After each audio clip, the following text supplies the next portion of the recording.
గురూజీ 72 గంటల్లోనే ఫోన్ లోని అద్భుతమైన జ్యోతిష్య పరిష్కారం చూపిస్తారు. నమ్మండి, నమ్మకపోండి, ఇది నిజం. శ్మశాన కాళి రుద్ర చౌడీదేవి ఆరాధకులు నంబర్ 1 వశీకరణ స్పెషలిస్ట్. గురూజీ మనిషి పుట్టుక నుండి చనిపోయే వరకు వచ్చే అన్ని క్లిష్టమైన సమస్యలకు పరిష్కారం ఇక్కడ లభిస్తుంది. విద్య, ఉద్యోగం, వ్యవహారం, స్త్రీ ప్రేమ, పెళ్లి, సంతానం, స్త్రీ పురుష వశీకరణం, భూవశం, భార్యాభర్తల కలహాలు, కోర్టు సమస్యలు, విడాకుల సమస్యలు, చేతబడి, అప్పుల బాధ, ఇంకా మీకు ఎలాంటి సమస్యలు ఉన్నా 72 గంటల్లోనే శాశ్వత పరిష్కారం చేయబడును. శ్రీ గురుభ్యో నమః. హరి ఓం. శ్రీ మహాగణాధిపతయే నమః. శ్రీ మహాసరస్వత్యై నమః. శ్రీ గురుభ్యో నమః. హరి ఓం. ఓంకారమంత్ర సంయుక్తం నిత్యం ధ్యాయంతి యోగినః కామదం మోక్షదం తస్మై ఓంకారాయ నమో నమః. నమస్తే దేవదేవేశ, నమస్తే పరమేశ్వర, నమస్తే వృషభారూఢ నకారాయ నమో నమః. మహాదేవం మహాత్మానం మహాపాతకనాశనం మహాపాపహరం వందే మకారాయ నమో నమః. శివం శాంతం జగన్నాథం లోకానుగ్రహకారణం శివమేకం పరం వందే శికారాయ నమో నమః. వాహనం వృషభోజస్య వాసుకీ కంఠభూషణం వామే శక్తిధరం వందే మకారాయ నమో నమః. యత్ర కుత్ర స్థితం దేవం సర్వవ్యాపినమీశ్వరం యల్లింగం పూజయే నిత్యం శికారాయ నమో నమః. మరి ఇప్పుడు విశేషమైంది, ప్రత్యేకమైంది. ఈ సంవత్సరంలో మనం రకరకాలైన బాధలు పడుతూ ఉన్నాం. దాదాపుగా వరద బీభత్సం, మరి దీనివల్ల నీటి కాలుష్యం వల్ల జలుబు, దగ్గు, జ్వరం, విరోచనాలు, వాంతులు, రకరకాలైన అనారోగ్యాలు మొత్తం ఎక్కడి నుంచి వచ్చినాయి? ముందు హిమాలయాల దగ్గర నుంచి వస్తాయి. హిమాలయంలో మరి అమర్నాథ్ దర్శనానికి జనం వెళ్తారు.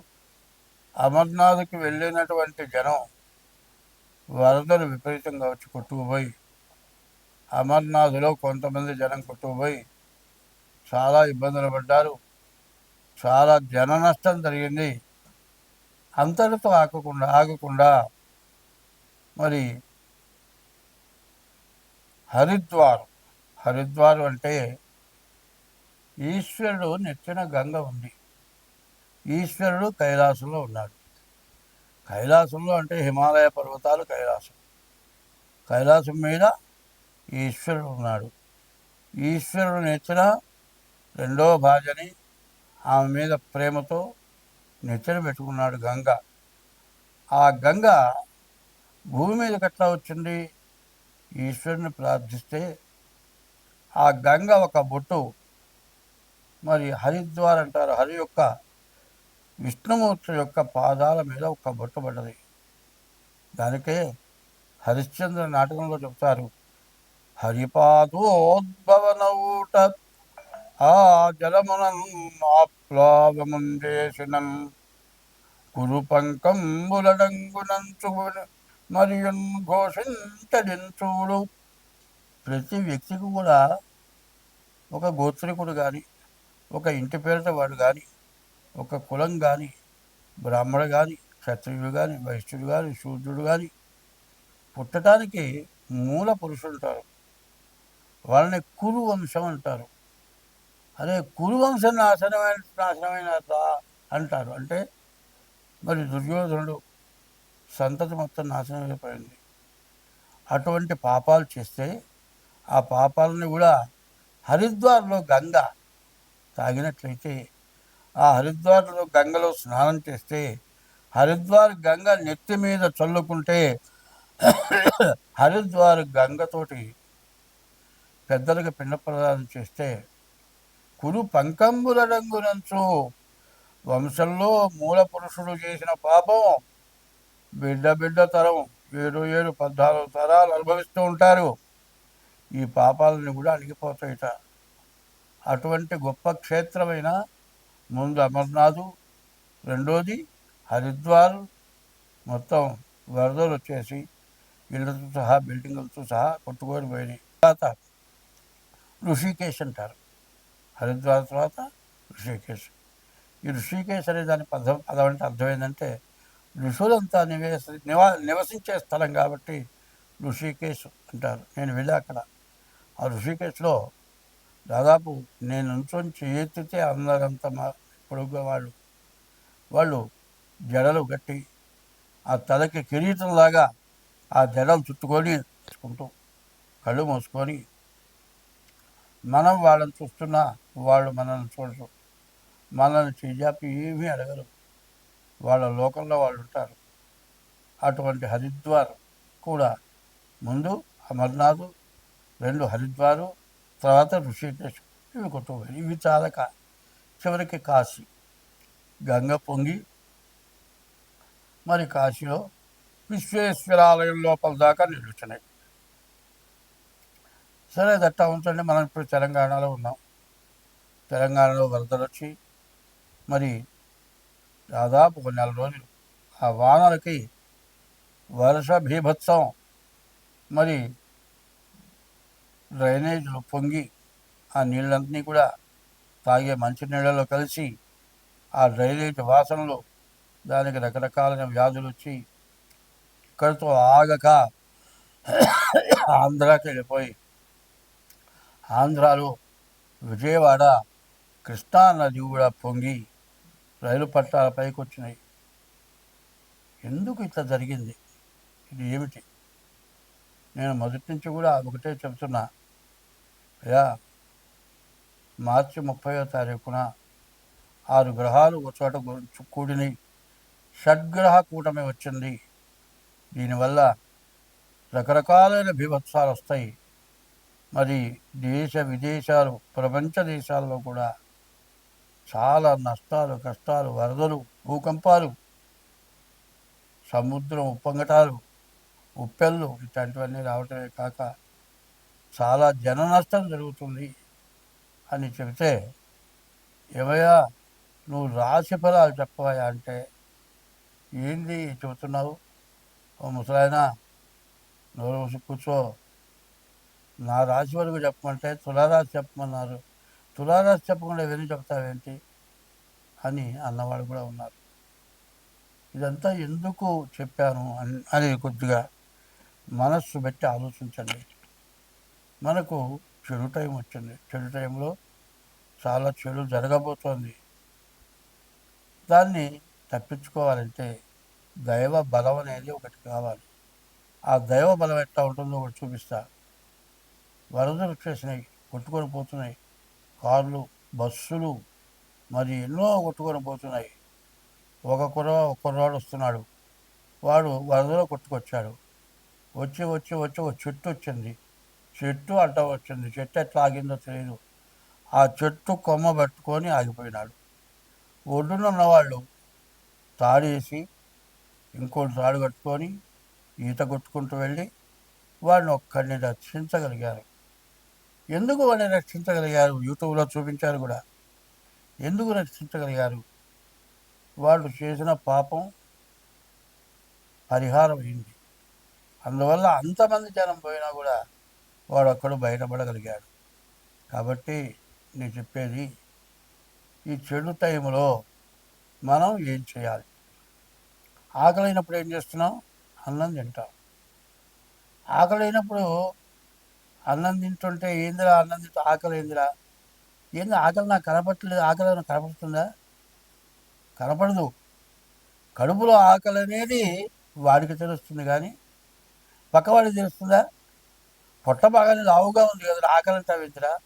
ఆకలి తెలియనివాడి మాట అంటాడు. అట్లాగే దైవాన్ని తెలిసినవాడు, దైవం ఎట్లా ఉంటాడు, దైవం వల్ల మనకేం మేలు జరుగుతుంది అని తెలిసినవాడు ఎవడైనా సరే, నాయనా ఉపద్రవాలు వస్తున్నాయి, నీ ఇంటి దైవాన్ని, నీ కుల దైవాన్ని, నీ తల్లిదండ్రులని, నీ భార్యని, నీ పిల్లల్ని, పీఠాధిపతులని, వీళ్ళందరినీ కూడా జాగ్రత్తగా చూసుకుంటూ, పీఠాధిపతులు, సన్యాసులు వాళ్ళు చెప్పిన విధంగా నడుచుకుంటూ, వాళ్ళు ఏదన్నా మంత్రం చెప్తే దాన్ని అనుష్ఠిస్తూ ఆ మంత్రం జపం చేస్తూ, ఏమవుతుందండి, ఓం నమ శివాయ అందరికీ తెలిసింది కదా, ఓం నమో నారాయణాయ అందరికీ తెలిసింది కదా, శ్రీరామ శరణం మమ అందరికీ తెలిసింది కదా, హరే రామ రామ రామ హరే హరే, హరే కృష్ణ కృష్ణ కృష్ణ హరే హరే.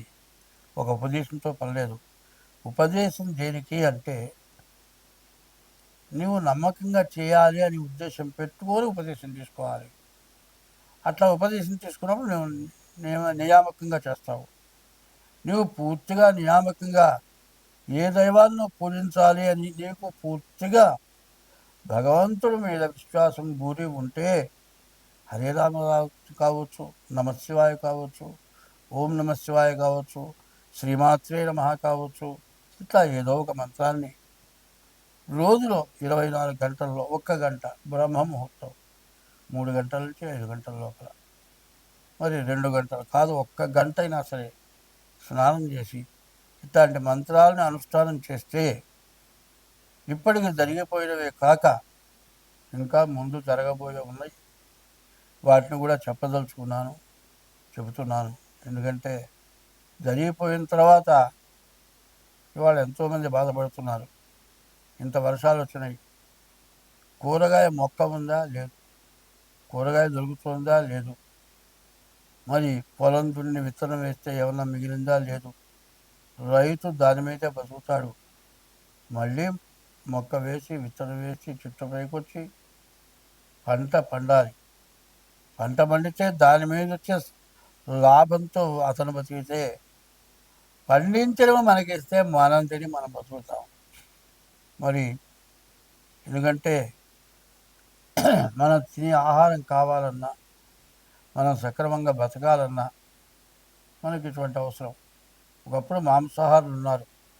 అడవిలో ఎండాకాలంలో చెట్లు ఎండిపోయి మంటలు మండిపోతూ ఉంటే ఏమీ దొరక్క మరి జీవరాశులు హింసించి మాంసాహారం తిన్నారు, దొరకక తిన్నారు. అదే కాదండి, ఒకప్పుడు తినటానికి నీళ్లు దొరక్కపోతే రేగడి మట్టి తిన్నారు. దొరకని రోజుల్లో తిన్నారు. ఇప్పుడు దొరుకుతున్నాయి, అన్ని రకాల ధాన్యాలు ఉన్నాయి, మనకు పండినకపోతే విదేశాల నుంచి వస్తున్నాయి. ఇవన్నీ రావాలన్నా, మనం అందరం బాగుండాలన్నా భగవంతుడి అనుగ్రహం, దైవానుగ్రహం, దైవ బలం మనకు కావాలి. అది మాత్రం బాగా గుర్తు పెట్టుకొని ఇప్పుడు ఈ చెప్పింది మొత్తం ఏదైనా సరే మరి ఈ టీవీ వారు ప్రతి చెప్పబోయే రాశికి కూడా ఇది కలిపి కలపవలసిందిగా కోరుతున్నాను. స్వస్తి. ఇప్పుడు జరిగిపోయిన దాని గురించి చెప్పుకున్నాం. ఇప్పుడు జరగబోయే దాని గురించి చెప్పుకుందాం. రేపు 7వ తారీఖు ఆదివారం రోజున రాత్రి 9 నుంచి తెల్లవారుజామున 5 గంటల వరకు గ్రహణం, చంద్రగ్రహణం. ఈ గ్రహణం వల్ల ఎప్పుడు గ్రహణం వచ్చినా సరే ఏదో రకమైన సమస్య, మరి అరిష్టం, మరి దరిద్రం, రకరకాలైన బాధలు రావటం అది జరుగుతుంది. మరి ఈ గ్రహణం రావటం వల్ల ఈ మేషరాశికి వచ్చే పరిస్థితి ఏమిటి? మీనరాశి వాళ్ళకి కష్టం ఉంది. ద్వాదశంలో శని ఉన్నాడు. ద్వాదశంలో కూడా శతభిషం, పూర్వాభాద్ర, ఉత్తరాభాద్ర వరకు కూడా ఈ గ్రహణం ఉండటం చేత ఈ మేషరాశి వాళ్ళకు కూడా గ్రహణం వల్ల సమస్యలు బాగా రావటానికి అవకాశం ఉంది. పైన ఈ రాశి వాళ్లకు శని వక్రించి ఉండటం చేత శని కేతువు సమసప్తకం అంటారు. సమసప్తకంలో శని కేతువులు ఉండటం చేత శని నవంబర్ 27వ తారీఖు వరకు కూడా ఈ శని ఇట్లా ఉండటం చేత ప్రతి వాళ్ళకి కూడా రకరకాలైన బాధలు, వృత్తిలో చాలా సమస్యలు, వ్యాపారంలో సమస్యలు, చదువుకునే వాళ్ళకి సమస్యలు, వ్యాపారం చేసే వాళ్ళకి సమస్యలు, మరి భవనాలు ఇళ్ళు కట్టుకునే వాళ్ళకి సమస్యలు, విదేశాలకు వెళ్ళే వాళ్ళకి సమస్యలు, విదేశాల్లో ఉన్న వాళ్ళకి సమస్యలు, వాళ్ళు చేసే వృత్తిలో వాళ్ళు ఏది చేయటానికి వీలు కాకుండా చేయటానికి ఇబ్బంది, చదువుకునే వాళ్ళకి చదువు సాగదు, ఉద్యోగం చేసేవాళ్ళకి ఉద్యోగం నుంచి మానుకోవాల్సి వస్తుంది, విదేశాలకు వెళ్ళిన వాళ్ళు తిరిగి రావాల్సిన పరిస్థితి వస్తుంది. మరి బిల్డింగులు కట్టే వాళ్ళకి వర్షాల వల్ల కానీ ఆర్థిక డబ్బుల ఇబ్బందుల వల్ల కానీ బిల్డింగ్ సగంలో ఆగిపోయిందనుకోండి, అది కట్టి అమ్ముకుంటే అతనికి డబ్బులు వచ్చేది, అది రాక అతనికి ఇబ్బంది. మరి ఇట్లా సమస్యలు, విపరీతమైన సమస్యలు. శని సమసప్తకం. మరి చంద్రగ్రహణం, ఈ చంద్రగ్రహణం వల్ల ఈ మేషరాశికి చెప్పడానికి వీలు కానటువంటి కష్టాలు, ఎన్ని కష్టాలు చెప్పడానికి వీలు కాదు. అందులో ఈ రాశి వాళ్ళకి ఏమైందంటే శని ద్వాదశంలో వక్రించి ఉన్న కుంభరాశి మీనరాశి మీద కూడా ఆ ఫలితాలు చూపిస్తాడు. కాబట్టి ఈ రాశి వాళ్ళకి రకరకాలైన బాధలు ఎక్కువగా ఉండటం జరుగుతుంది. ఈ రకరకాలైన బాధల వల్ల ఆర్థికమైన ఇబ్బందులు, తర్వాత మనుషులు బతకటానికి బతుకుదెరువుకి ఇబ్బంది, కుటుంబ కలహాలు, మరి భార్యాభర్తలు కానీ, తల్లి కొడుకులు కానీ, తండ్రి కొడుకులు కానీ అనుకుంటారు ఎప్పుడు కూడా కుటుంబానికి ఎవరు? భార్యాభర్త, ఇంటికి అధికారులు. భార్య అందరికీ కావాల్సింది చేసి సమయానికి ఆహారం పెట్టాలి, భర్త అయిన వాడు బయటకు పోయి సంపాదించి రావాలి. వీళ్ళు ఈ పని చేస్తే పిల్లల కోసం వీళ్ళు బతుకుతున్నారు. పిల్లలకు చదువు చెప్పించి, చదువు బాగా వచ్చిన తర్వాత, విద్యాభ్యాసం అయిన తర్వాత ఎంతో పిల్లలను పైకి తీసుకొని వచ్చి వాళ్ళు ఎంతో సంపాదించి వాళ్ళకి పెడతారు అనేటువంటి ఆశతోటి పిల్లల్ని పంపిస్తే పిల్లలకి సరైన చదువు సాగక మరి రకరకాలైన బాధలు పడుతూ ఉన్నారు. కాబట్టి ఇవన్నీ ఎందుకు వచ్చినాయి? శని సమసప్తకం, చంద్రగ్రహణం, వీటి వల్ల ఈ మేషరాశికి విపరీతమైన బాధలు వచ్చినాయి. కాబట్టి ఈ మేషరాశి వాళ్ళు తమ యొక్క పుట్టిన తారీఖు, నెల, సంవత్సరం, టైము దాని ద్వారా కానీ, అట్లా కాకపోతే హస్త సాముద్రిక ద్వారా కానీ మీ జాతకం చూపించుకొని దోషాలు ఏమైనా ఉంటే దానికి పరిహారాలు చేయించుకోండి. మా ఫోన్ నెంబర్ ఉంది కింద 6300061241, ఇంకో నెంబర్ 7801071946. ఈ నెంబర్లకు ఫోన్ చేసి తగినంత ఫీజు చెల్లించి మీ జాతకాల్లో లోపాలు ఏమైనా ఉంటే తెలుసుకొని దానికి ఏదైనా ఉపశమనం కావాలంటే చేయించుకోండి. మీరు అన్ని విధాలు బాగుంటారు. స్వస్తి.